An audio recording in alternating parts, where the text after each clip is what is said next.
Ayoko na. Ayoko na. Ayoko na. Ayoko na. Nakasasawa na. Nakasasawa na ang paulit-ulit na sakit na nararanasan. Parang isang siklong hindi matapos-tapos. Parehong sugat, parehong pagkadismaya. Parehong bigat na bumabalik at bumabalik. Ilang beses ko na ba itong kinaya? Ilang beses ko na ba itong pinili tiisin? Pero hanggang kailan ko pa ito tatanggapin? Hanggang kailan ko pa ito hayaan na manatili sa buhay ko? Tama na ang bawat yansang ibinibigay ko sa lahat ng taong dumaan sa buhay ko. Binigyan ko kayo ng pagkakataon.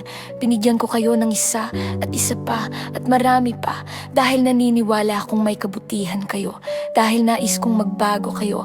Dahil gusto kong maniwala na may saysay ang lahat. Pero sa bawat pagkakataong nagbigay ako, doon palalo ako nasasaktan. Ano man ang ibigay ko, ano man ang gawin ko, parang hindi pa rin sapat. Parang ang lahat ng pagmamahal at pagsisikap ko, parang hangin lang na hindi nararamdaman. Parang tubig na tumatagos sa pagitan ng mga daliri. Pagod na akong magmahal at magtiwala muli. Dati, buong puso ako nagbibigay. Walang pag-alinlangan, walang takot. Dahil naniniwala akong totoo ang lahat. Pero ngayon, pagod na ako.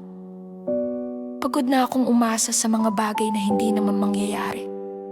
Pagod na akong magtiwala dahil sa bawat pagtitiwala ko sa iba, may kasamang sakit na nararanasan ko ulit at ulit. Ang puso ko nasira, napagod at hindi na kayang buksan pa muli ng walang pag-alinlangan. Ayoko nang makinig sa mga salitang puro kasinungalingan lamang. Sobrang nakakasawa na ang mga pangako na hindi naman natutupad. Ang mga salitang matatamis sa pandinig. Pero kapag pinagmasdan mo, wala namang laman, wala namang katotohanan. Ang mga salitang sinasabi ninyo lang para lang mapatahimik ako, para lang hindi kayo managot. Pero hindi naman totoo ang nasa isip ninyo. Sobrang sakit na marinig ang mga ito. Dahil alam kong hindi totoo ang lahat ng sinasabi. Nasira nito ang tiwala ko sa marami. At higit sa lahat, nasira nito ang paniniwala ko sa kung ano ang totoo. Tama na, sapat na ang lahat ng sakit. Hindi ko na kayang magpatuloy pa. Hindi na ako magbibigay pa ng ibang tsansa sa sino man. Hindi na ako magmamahal ng higit pa sa kaya ko. Dahil takot na akong masaktan muli. At higit sa lahat, hindi na ako makikinig pa sa mga salitang walang kabuluhan at puro kasinungalingan lamang.